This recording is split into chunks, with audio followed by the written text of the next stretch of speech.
Good morning. Welcome to Sports Radio 1310, The Ticket. George DiGianni, Train Station Fitness Show. My good friend Jill Lane in the studio. Good morning, Ms. Jill. Good morning. One of the things you wanted to discuss, and I'll just share this with people, you wanted to discuss the importance of our immune system. I said, look, I don't want to just take this and talk about the importance of eating well and exercising because it's just been done so many times, and I don't want to bore people. And of course, we need to touch on that no matter what, because some people just need to hear more about the importance of those things or what they do that creates the importance. But we're going to hit this from a couple of different angles and let you know, one of the things that I feel is my strength on this show is not bringing mainstream media to the masses. It's giving you the truth, whether you like it or not, telling you what you need to hear, not what you want to hear. And so that's what's most important to me, not for my benefit, not for your benefit, really for the people who are listening, so we're not omitting information. And so the question I have for you coming up next, the first question will be, do you believe that people understand the importance of the immune system or how their immune system works? And part of that is wondering whether some information has been omitted from mainstream that gives us only part of the story. Does that make sense?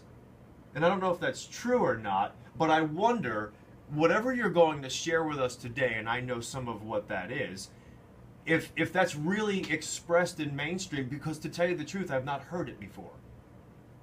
Make sense?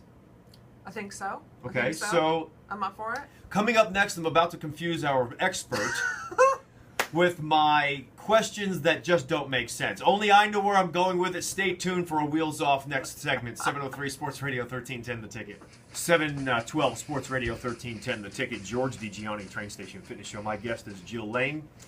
She is a nutritionist that works specifically with athletes of all ages. Professional athletes, children who want to be professional athletes or just want to play really good at the sport that they're in right now. We're discussing today, your website is jilllane.com? That's right. So we're discussing today the importance of your immune system before cold and flu season gets here. Do you really need a flu shot? Well, it's not going to be a flu shot type show, but we may mention it. One of the things I left our guest with is a very confused mind. I wanted to know if the information that's being delved out in mainstream media is all we need to know when it comes to our immune system and helping to understand it as well as protect it and not make it weaker. Is information omitted because of their time constraint on a short segment, or is there some type of conspiracy? I'm not saying there is. Or are we really getting everything we need to know? I actually think that the information that we all need to improve our health is there. We just have to have the desire to look for it or understand it and then implement it. And so if you wanted to know what to do to lose fat, to play better at your sport, to have a better immune system because you're getting sick all the time or have more energy, it's there. So Jill's running for president. That was the most politically correct statement I've heard. No, I know it's there, but are we exposed to it when someone's interviewed like this on TV or radio, but on a short segment? Do we get all the information we need? I think more than ever the information is out there. You have television shows and radio shows like this that are telling more of the story that's been told before. So I think maybe leading up to the last 5 or 10 years in media, information about foods, connection to our health, and maybe the negative effects of such things. Is there a negative effect to the flu shot? Is there a negative effect to certain medications? That discussion has never been more robust than now than it's ever been. So I think it's there. Now I think the potential disconnect is, why aren't people acting on the information? Are they not acting on it? Is it not accurate? Do they still not have enough? Those are questions. Maybe wherever they are on the timeline of their life, they need to hear it again. It just happens to be today is that day. Today's the day. No, I mean, repetition, exposure to information, the more you're exposed to it, the greater the likelihood is that you'll hear it again at the time. Well, one, you're brainwashed, but sometimes the first time you hear it, you're not in the right stage of readiness. Sure. You're just in the pre-contemplation, they call it. You're just kind of, I'm thinking about maybe I should do a little something different about my diet, so X, Y, Z, or I'm thinking I should do a little bit, I should maybe start exercising because X, Y, Z, but maybe you're not really actually ready, and the signs behind the brain, we were talking about it, it's not going to be your time until 60 days from now. At least you don't think that. So the more you hear it, the more your motivation goes up, the more you move into that stage of readiness that you're going to actually take action. So what are the things that, if you can give us kind of like a bullet point list, you can always expand upon them, but if you can give us a bullet point list of what specifically people are doing on a daily basis that is compromising their immune system. I'll even throw a couple in there in case you, the expert, miss some. I'm sure I will, George. No, you won't. But seriously, let's just go through how people may be I like doing this. It really pisses people off. Voluntarily or involuntarily compromising their immune system. And when I say voluntarily, I mean you know this fried food or this sugared food is bad for you. You know this, and you're going to eat it. I've done it. I still do it. By consuming that, you know it's also compromising your immune system. So that's voluntarily lowering our immune system. So we have voluntary and involuntary ways of doing that. What are those? I think the biggest one that's ubiquitous across all ages is not getting enough sleep. Yep. I think that is probably the top 2 or 3 if I was going to put them in a hierarchy. And I'd like to add to that, which is kind of the same, recovery, because I have this here, improper recovery, which of course is sleep, but also nutrients, but sleep. So I'll take that out. Yeah, so sleep is one of the biggest ones. I mean, they've done studies on college-age students, studies on older adults, studies on kids, and when you don't get enough sleep, everything goes to hell in a handbasket, but your immune system really takes a hit, and the percentage by which you're at risk for viral infection, if you get exposed, goes up exponentially. And so sleep is a huge deal for overall health, but especially right now, I mean, it seems like cold and flu season is just all the time these days, but as it gets more pronounced in the media and we know the flu shot buzz starts going around, now is really the time that you have to pay attention to how much sleep you're getting. Burning the candle at both ends is probably more prominent during the holiday, time of year, and so that probably is why it goes hand in hand. Studies show that people who have interrupted sleep. So if you think tossing and turning is normal sleep, it might be normal for you, but it's not normal. But if you have this tossing and turning just 3 nights a week, you're 33% more likely to be obese. Yep. Now people might say, hold on, George, I've got 20 pounds to lose, but I'm not obese. Well, and I don't sleep like that. I sleep like that all of the time. Well, obese can be a percentage of body fat, not necessarily how you look. That's right. You can be a size 10 and have high body fat percentage and have the same body fat as someone who's a size 20. Sure. And so therefore you fall into the overweight or obese category.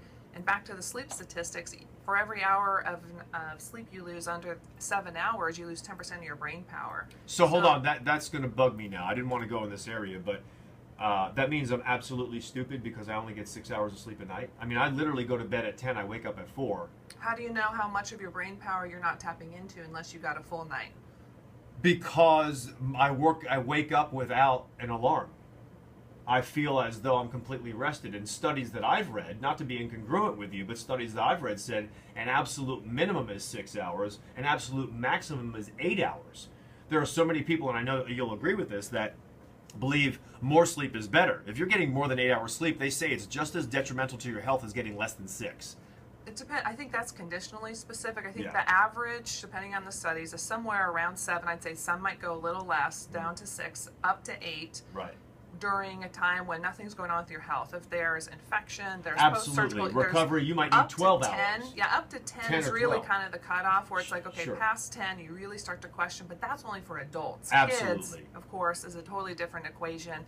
Kids should average around 10 and go up to 12 and have a minimum of right around 8. Absolutely. So I think, and to your point earlier, so say you're 6 to 7-ish and you wake up without an alarm and you feel refreshed, and you're not waking up throughout the night, which most people think is normal. I mean, multiple times, 30s, 40s, 50-year-olds, 2-3 times per night, and I think that's normal. That's even not once normal. Per night is not normal. That's right. Your body's not shutting down enough to one of the things, and I hate that we're going on with this, but I don't because it's so important.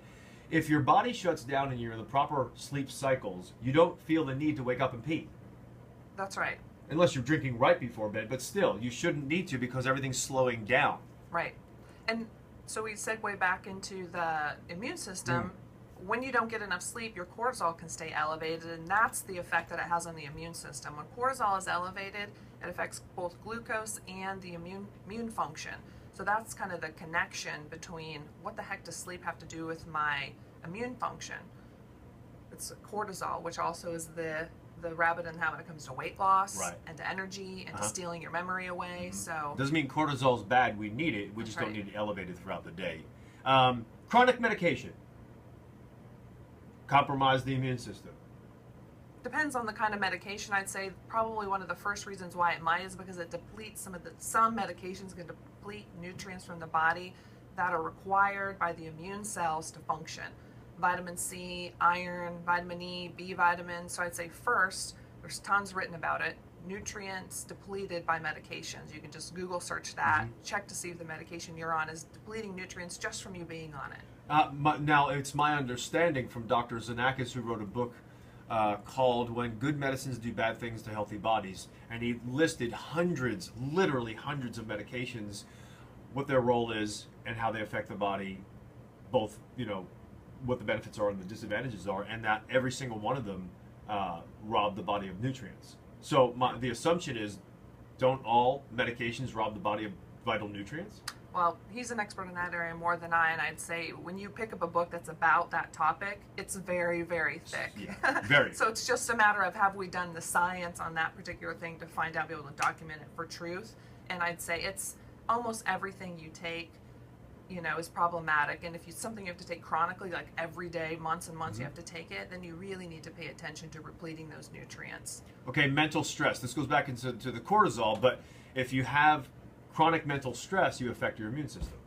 Again, cortisol again is necessary, but if it's chronically elevated, it's depleting the immune system, and it gets complicated because its effect on glucose and some other things, but the long and the short of it is chronic stress lowers your risk of fighting off infections, and there's some studies I was reading just yesterday about this.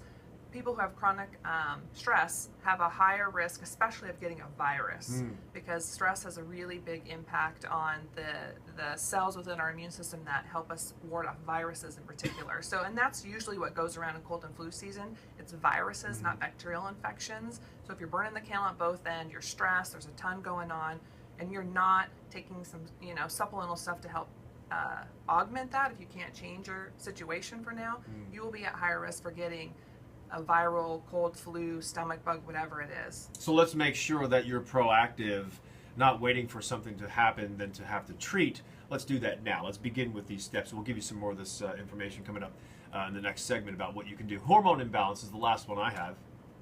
Yeah, hormone imbalance, so there's tons of hormones, cortisol being one, insulin being another, then we have things like leptin and all this kind of crazy stuff, then the normal stuff, testosterone, estrogen. Jill, you're talking way too slow. Will you please go faster? Because people they're just going to turn us off because you're speaking so slowly. So go ahead. My green tea is showing, George? Is that so what you're here's trying to tell me? See, I think what happens is we go through this information, or you, because I don't go through this all of the time, but you go through this information so often, so frequently, that we know it inside and out. I'll stick with you. You know it inside and out, that when we go to talk to the masses about it, we expect them to pick it up just as fast while they're driving their car, listening in at home, just waking up, or at the gym. And so I don't want them to miss any of this, because this is so important. Cortisol is a hormone. There are many hormones, and like you said, go ahead about the balance and so on.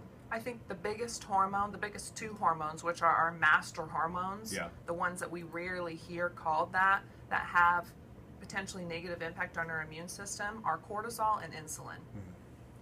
Not the sex hormones we normally hear about, testosterone, estrogen, progesterone. The link between those and the immune system is not as strong as the link between insulin resistance and imbalance and cortisol, because of stress and the impact it has on glucose management, and how the immune system is impacted by how much blood sugar basically we have coming in our diet or in our bloodstream. Coming up next, I want to ask this question before we really begin to move forward about things we can do. But there's too many people who believe that just because there's cancer in their family, that they're predisposed to have it. And I want you to discuss our role with our immune system and its ability to fight off cancer. Just because it may be genetically in your family doesn't mean that it's inevitable for you to have it. Okay, we'll discuss that. And also I wanted you to talk about at some point foods that negate our poor choices that we make during the day. So if we're eating fried food or sugar, is there a food or set of foods or a meal that we can eat that would negate the effects, the detrimental or adverse effects from that poor choice we made earlier in the day? Okay? Something to think about. I didn't want to put you on the spot with that one. 724 Sports Radio 1310, The Ticket. 732 Sports Radio 1310, The Ticket. George DiGione, Train Station Fitness Show. Talking with Jill Lane. You go to jilllane.com. We're discussing the importance of your immune system and what you need to know before cold and flu season gets here. Do you really need a flu shot?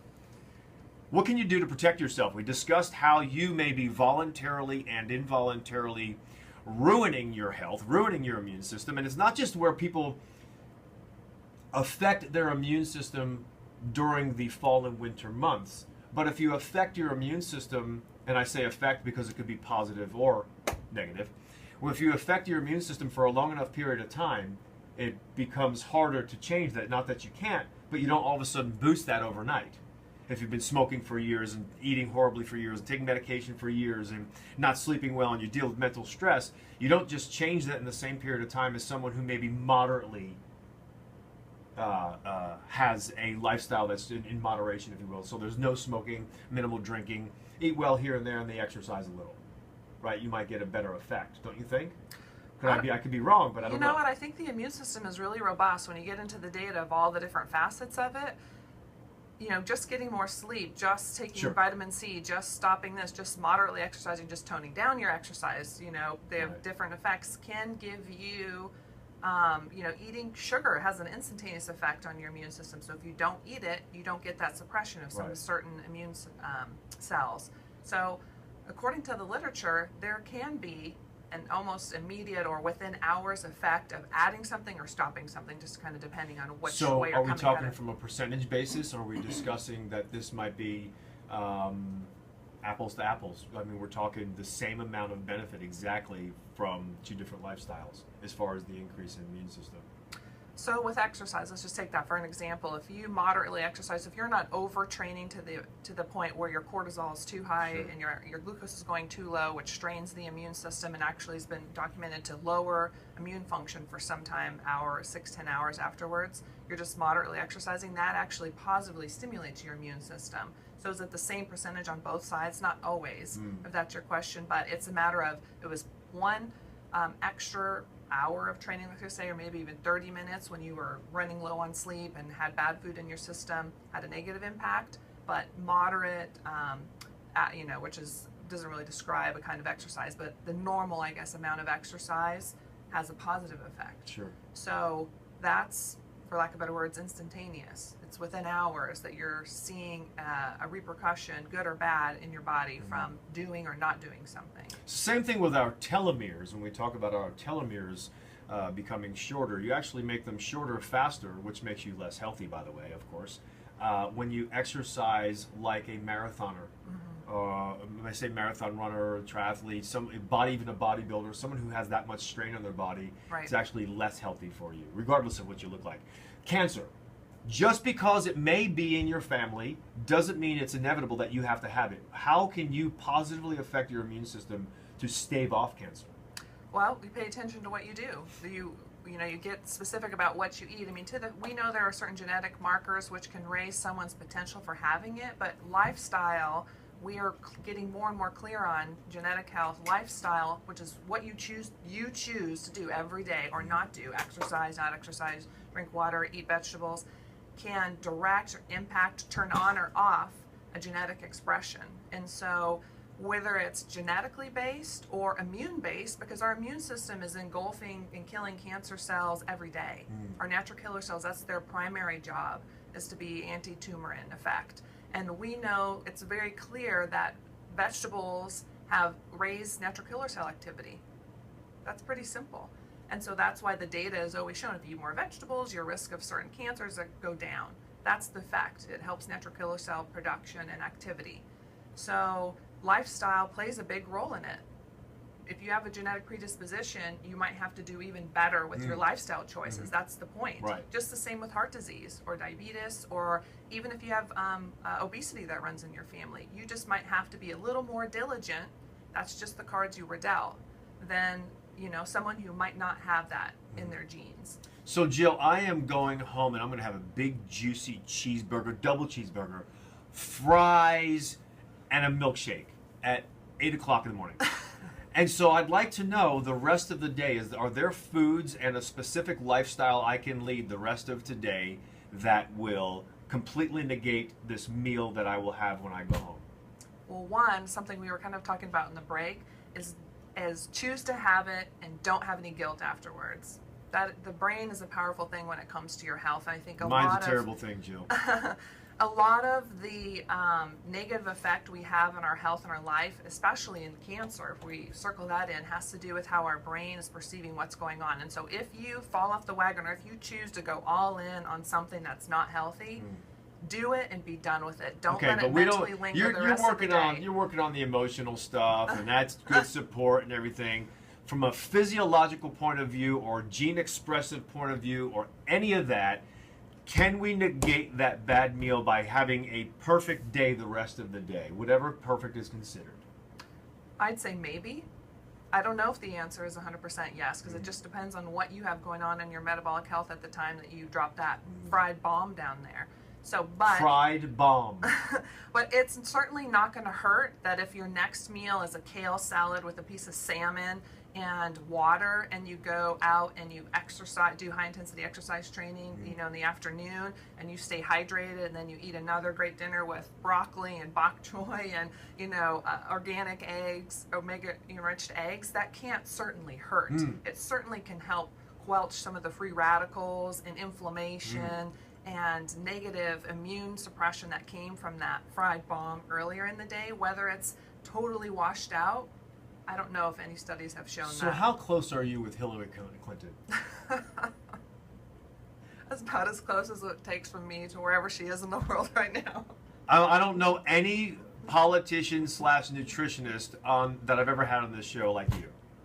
So last time you were here, I came up with the walking carb. Yes. And you have the fried bomb. Yes. It's my turn to outdo you next time. Oh, great. Okay, yeah. I don't know what that'll be because I'm so off the cuff with my thinking. But the truth is, though, I'm not trying to be vanilla. It's that we don't know, but it certainly can't hurt. We just don't know if it completely can erase that choice, which goes to the point that your choices make a difference. And we know there was a research study done on you eat McDonald's, your endothelial function immediately is affected. That's the inside Teflon lining of your arteries. Immediately you get constriction of that, which has negative effects on heart health and vascularity. And so I'll just take a statin. Won't that work, Jill? Can you eat vegetables, 5 hours later and go back and erase that almost immediate effect? No, that effect already happened. So that's what I'm saying. We don't know if we can completely erase the effects of a bad meal. But a statin won't affect that either. Truth. Okay. One of the studies, and I'm sure you're aware of this, came out, gosh, I want to say maybe 3 years ago, maybe a little longer, where they discussed how much of a positive impact exercise has 30 minutes after a fatty meal. They didn't say this, but they kind of alluded to the ability to negate the negative effects of that fatty meal by exercising. Have you heard of that study? So there's a device, it's called the EndoPat, and it measures endothelial function. And a fatty meal, a high-fat meal, has been shown to have a negative effect on that endothelial function. But when you exercise and your nitric oxide goes up and you get vasodilation, which is the opposite, that has like a counter effect on how that fat can negatively affect. It's not that, I ate the fat and I'm going to get fat. No, we're talking like way smaller detail within the body. That's the stuff, that's the big stuff. And so exercise causes the opposite, some vasodilation, because of what's released in that can counteract the negative effect on that Teflon-like lining inside our arteries. I think the key here was exercising at a particular point after that meal. So you're not really getting the benefits of making up for it 3 hours later or later that day. It's within that half-hour window. Sure. If you're going to eat something bad and you have an exercise that day, the best time to exercise would be right after you've eaten it. You'll use it for fuel. You'll counteract, if it's sugar, let's say, you'll burn it for fuel instead of storing it potentially, depending on how much you just ate. Or because of the effects, the positive effects of exercise on vascularity, you might counteract, like we said, some of that restriction that's happening within the arteries. So when it comes to supplements, people often rely on supplements for the choices they make. And I've done this in the past as well. And I'll do this today. I'll compensate. If I know I'm going to have a bad meal, I'll have extra anti-inflammatory supplements. Okay? I'll make sure I exercise, do burst training that day, whatever. And so, just from a point of taking supplements, how much do supplements, regardless of the supplement, how much do or can supplements really help us if we have a full bad day of meals? A full, or just that one really, really bad meal in the day. Do they make that much of a difference? Can we really use that as a crutch? I'd say for a short period of time, yes. A day, 2 days, maybe 3. And it goes back to the vegetable example. If eating fried foods and too much sugar has marked depression on your immune cell function, and taking vitamin C, let's just say, and vitamin D has the opposite effect, I'd like to say you'd get some protection. Is it a complete wash? We don't know that data. But if you think if you're going to travel, let's say you have a business, so travel increases your risk of getting sick because you're exposed to everybody in that tin can who's hacking and coughing, and you get there and there's a business meeting and there's wine and there's stuff that you might not normally eat. There's no other options. They force you to eat the fried food, and you took your vitamin C beforehand, you took your multivitamin, you're traveling with some echinacea or whatever, it's going to help. It's going to help. So coming up next, I want you to share two things with us. Number one, what are specific supplements we can take to strengthen our immune system? And then number two, as a mother and nutritionist, what advice do you have for other mothers who want to run out and get their child to have a flu shot and a flu shot for themselves? I know it's a very long topic. We could probably do another hour on this, but it's 2 questions you can consider now about how you want to answer for the next and last segment, okay? Sounds good. So we'll talk with Jill Lane. Go to jilllane.com if you want to ask her any questions about this show or anything with nutrition. It's 744 Sports Radio 1310 The Ticket. 752 Sports Radio 1310 The Ticket. George DiGianni Train Station Fitness Show with Jill Lane, my guest. We're discussing your immune system today and what you're doing voluntarily and involuntarily that's affecting you. But the consequences don't have to have a negative connotation to them. They could be something that's positive that you're doing for yourself, and you may not have known that you're doing something that's really good for you and what impact that's making. So I left you with this, 2 thoughts.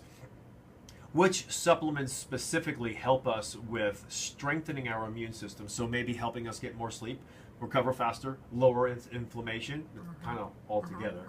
And then as a mother and nutritionist, what do you say to other mothers who want to run out and get flu shots for the entire family? So those 2 questions in any order you wish. So I'll start with the first because it's the most cut and dry. The other one can get a little bit of a web, but vitamin C.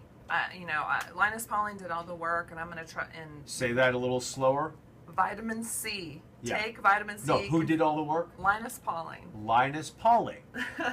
Okay, just think of Linus with the blanket from Charlie Brown, and you'll remember. Go ahead. He was the one who basically found out that when you take vitamin C, you have reduced risk of colds and flus. And when you search the internet, you're going to find some stuff contradicts that and some doesn't. But vitamin C increases natural killer cell activity. Okay. And so foods that are rich in vitamin C should be part of your diet every day. Green leafies, bell peppers, of course, citrus fruits, etc. So you're saying I shouldn't take 10,000 milligrams of vitamin C per day? I should have it from food only? You should have it from food, and especially during cold and flu season, or if you know you have a high stress time coming up at work, etc. Maybe there was a death in the family and stress is going to be high for a week or 2, you should supplement. I'm a big believer in supplementing with a pure, clean vitamin C. Vitamin C shouldn't have anything else in with it when it's in the capsule or it's a straight powder. Just straight ascorbic acid or a botanical blend, just plain old vitamin C. Stay on this all of the time or only when you have stressed times in your life? You can go up and down in the dose. I think it's fine to take it every day. Most multivitamins have I don't know, somewhere around a gram or 2 of vitamin C, there's no issue with that. Sure. And when you have a higher stress time, or if you feel a little something coming on, you start to feel that tickle in the back of your throat or a little congestion, ramp up the dose. And there's such a thing called vitamin C flush. Yeah. And so this can be how you rudimentary way to figure out how much vitamin C your body needs. You just keep taking like a gram every couple hours until basically you get diarrhea. Oh, there's that. Lovely. When you get diarrhea, you back down a couple grams, and that might be 10 grams. You might hit it at 5 grams. Right. At wherever you hit that bowel tolerance, you back down a gram or 2, and you stay in that dose until you don't need that dose anymore. I'm gonna call you while I'm on the toilet and say, Jill, I found my dosage. I can't wait to get that call today, George. So, wait. Okay, instead of so much explanation, which we absolutely love, can you give us a bullet point of just maybe 5 or 10 more, and then I want to get into the other question. Vitamin C, vitamin D, D3. Vitamin D3, echinacea, astragalus bren. So some people, I assume most, but echinacea is an herb that's been around for a long time. It's great for the immune system. Best taken when you start to feel like you're sick or during cold and flu season, echinacea. And then I really like Panax ginseng and Siberian ginseng, and because specifically they're helping modulate cortisol levels. And so many people have stress-related issues with their immune system, with weight loss, etc. And so being on something that helps your adrenal glands is good for your immune system. And so Panax or Siberian, it goes by a couple names. Ginseng is Panax also really is P-A-N-A-X, correct? Yes. All right. So vitamin D, vitamin D3, vitamin C, echinacea, and D3, and also how about fish oil? Panax ginseng. You know what? No. Not for the immune system. The last thing I would add is a probiotic. Because Definitely. people have gut issues. Yes, so, definitely. And that is a huge chunk of your immune system.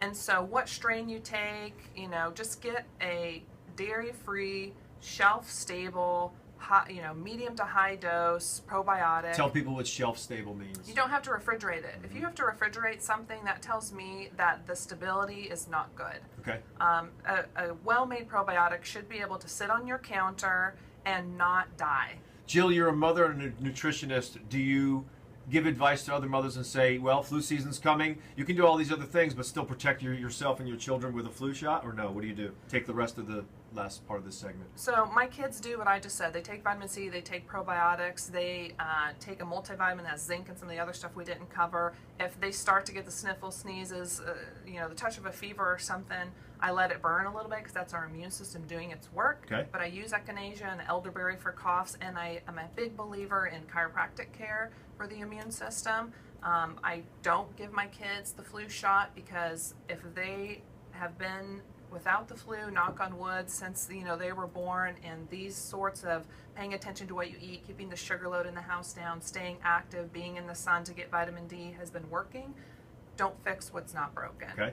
So that's my take on it. Plus, there's a whole discussion about the flu shot. I don't know that I want to give my kids what potentially is in the flu shot in addition to Thimerosal, the Sure, and lots of other preservatives. And so that's a philosophical point of view that I take. And so if I can control flu and colds in my house with choosing the right food, being active, getting good sleep, reducing stress, having a positive outlook, laughing, having fun, we're going to go there first. And that's what we do.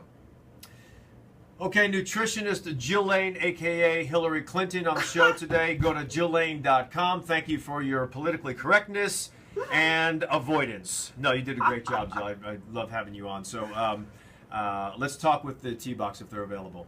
Hello, George. Hey, guys. Hey, George. Who's that? Oh, you have Paul with you today? No, it's Travis. Travis. Travis is our avid golfer editor.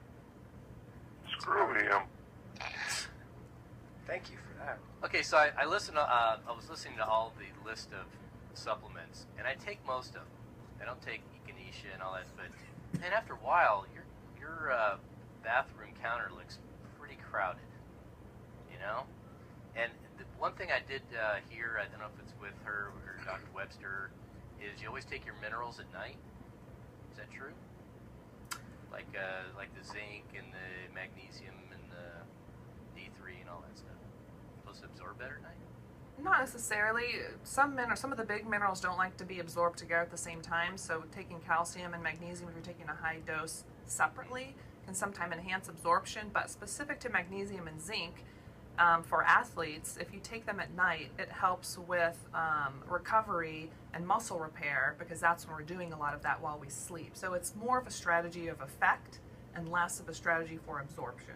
Oh, okay. You're not taking calcium, are you, Rick? No. Okay. I think there are too many men who are confused about calcium that they really, in many cases, don't need calcium like a woman. I got an almond milk. Does that help? Well, sure. Yeah. Food sources are the best for guys, unless you have a broken bone or been tested to show that you have weak bones or osteoporosis, which happens in men, but not as frequently as it does in women. So, can you take too much of some of these things? Specifically, echinacea and vitamin C have been stuff that my mother, since I was real little, we would always take if we were, like you mentioned, the first sign of feeling sick, load up on those things. But is there a point where you've taken too much and it can be a detriment? So earlier, Jill said make sure you take 50,000 milligrams of vitamin C and magnesium all at once, and then go out and go on a date. Perfect. Sweet. yeah, you know what? It's a good question. Echinacea, so my answer would be no. I mean, that's the cold across answer. Then the second is, well, depends on what you're taking stuff for and depends on what the dose is. But echinacea is the one thing on that list which has some debate that if you're taking it all the time, when it comes to you actually need it for a cold and flu, you might have, no pun intended, be immune to it. Right. That's really a debatable topic. I mean, I have some people that I've worked with who just generally are more prone to cold and flu because of cortisol issues and stress, and they take prophylactically a blend that has echinacea in it, and they swear by it. It's kept them cold and flu free for the entire year. Yeah. And so while someone's repairing their stress hormones and all that other stuff, I've had good success with that, and it's not negated its ability to work when you really need it. They just take more. Okay. So Well, isn't vitamin C water soluble? yes. So whatever you don't need, you're just going to pass through anyway, right? That's right. Vitamin D okay. of that list I went through is the only thing you might watch, but people are so deficient. Yeah. You can take tens of thousands of IUs, some people, and for months, and it's actually good for you. If you're not sure, get your level checked. Vitamin, 25 hydroxy vitamin D3. Tell your physician to check it, and it'll tell you exactly how much. Whatever your doctor tells you to take, like triple that, and that's what you should take.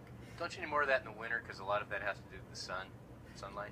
Yeah, I mean, especially not so much here in Texas. A lot of us are out in the sun, during the winter months because it's nicer here. But as soon as if you go north where the snow is and people aren't out, you're gonna generally have a lower level of vitamin D. But even people, in Texas and the southern part of the state, like office. We're so depleted, it's unreal. Dr. Sunscreen, Maris says everything. we don't need to be outside longer than 15 minutes to get vitamin D benefits in Texas. But like Jill said, if you're more north, you might need more, like a half hour or an hour. However, if you're in an office most of the day, you're not outside exercising, you're not walking your dog, you may need more. Now, there are certain people that need it also, Rick. It's important. I'm one of those people where when you get a tan, your skin is protecting yourself. Therefore, you're not going to absorb as much vitamin D. I take 10,000 international units of vitamin D every day, and my levels are normal.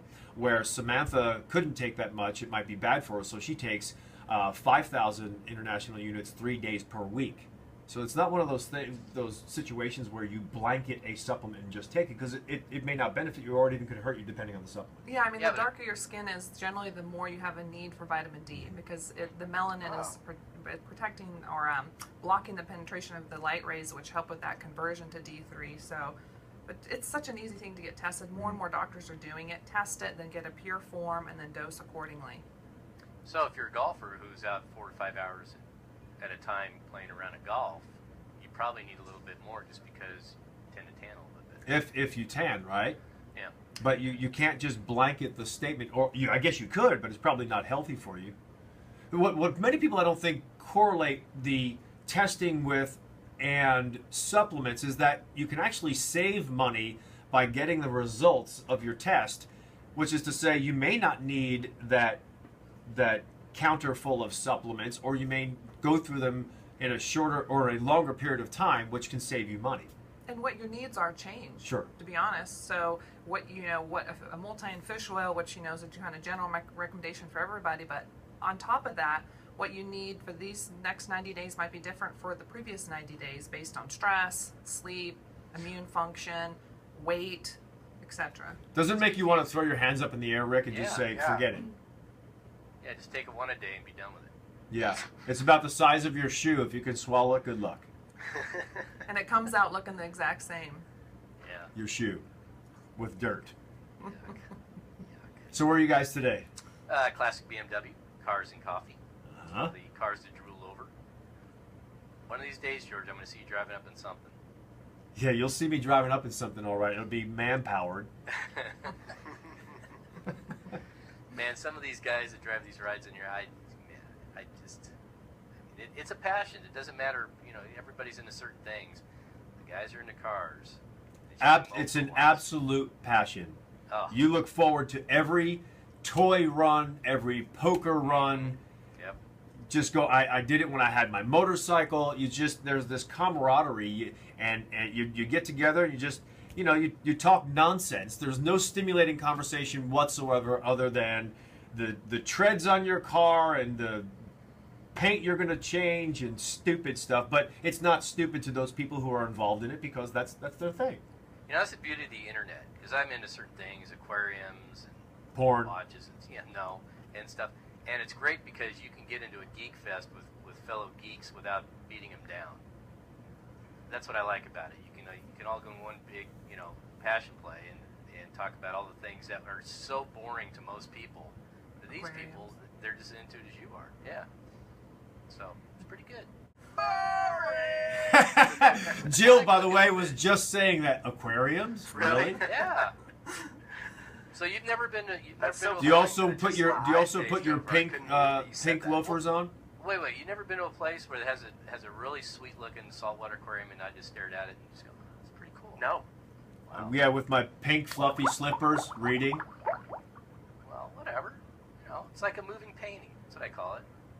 So, like I said, everything everybody has a passion in certain things, and other people just roll their eyes. What the hell? I think the only time an aquarium's cool is if you have a shark in it eating other fish. Yeah. As a kid, I used